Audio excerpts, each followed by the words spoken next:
അപ്പോൾ നമ്മളൊരു പാൻ അടുപ്പത്തേക്ക് വെച്ച് നമ്മൾ തൈര് കറി ഉണ്ടാക്കാൻ പോവുകയാണ്.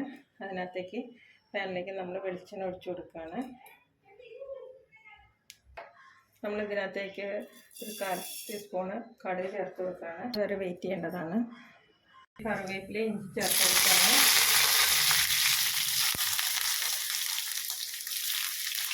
അതിലേക്ക് നമ്മൾ വറ്റൽമുളക് ചേർത്ത് കൊടുക്കുകയാണ്.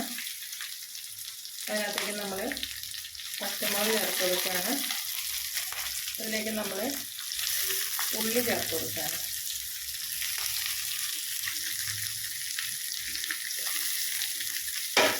നന്നായിട്ട്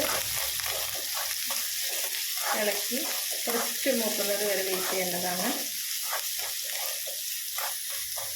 ഇതിനകത്തേക്ക് നമ്മൾ ഒരു 1/4 ടീസ്പൂൺ മഞ്ഞൾപ്പൊടി വിതറി കൊടുക്കുകയാണ്. നമ്മളൊന്ന് ഇളക്കി യോജിപ്പിക്കുക. നമ്മൾ കറി ആയതുകൊണ്ട് ഇത് ഉള്ളി മൂക്കേണ്ട ആവശ്യമില്ല. ഏകദേശം ഇത്ര ഒരു പാകമായാൽ മതി. നമ്മൾ സിമ്മിലാണ് ഇപ്പോൾ തീ വെച്ചിരിക്കുന്നത്. ഇനി ഇതിലേക്ക് നമുക്ക് ഉപ്പും അതുപോലെ തന്നെ തൈരും ചേർത്ത് കൊടുക്കാവുന്നതാണ്. ആവശ്യമായ ഉപ്പ് ചേർത്ത് കൊടുക്കുകയാണ്.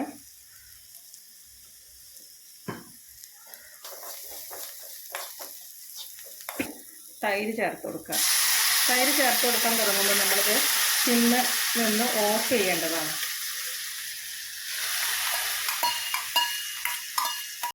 ഇതിനി നമ്മൾ നന്നായിട്ടൊന്ന് ഇളക്കി യോജിപ്പിച്ചാൽ മാത്രം മതി.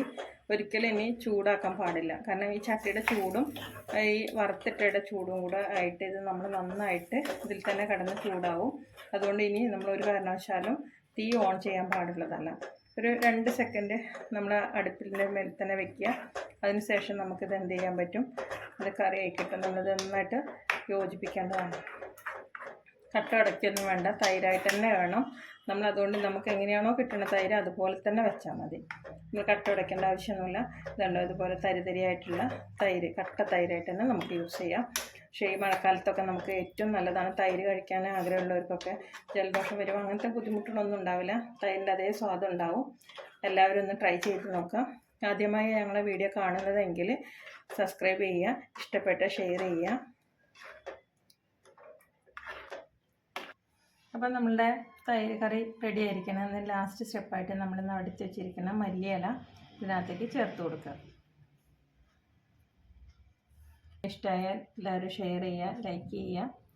നമ്മുടെ ആദ്യമായിട്ടൊന്നും കൂടെ പറയുകയാണ്, ആദ്യമായിട്ടാണ് കാണുന്നതെങ്കിൽ ഞങ്ങളുടെ ചാനൽ സബ്സ്ക്രൈബ് ചെയ്യുക. കുറേ ഗ്യാപ്പിന് ശേഷമാണ് ഞങ്ങൾ ഈ വീഡിയോ ചെയ്യുന്നത്. അതുകൊണ്ട് എല്ലാവരും ക്ഷമിക്കുക. വീണ്ടും ഇനി അധികം വൈകാതെ തന്നെ ഇനിയൊരു വീഡിയോയുമായി ഞങ്ങൾ കണ്ടുമുട്ടുന്നതിന് താങ്ക് യു.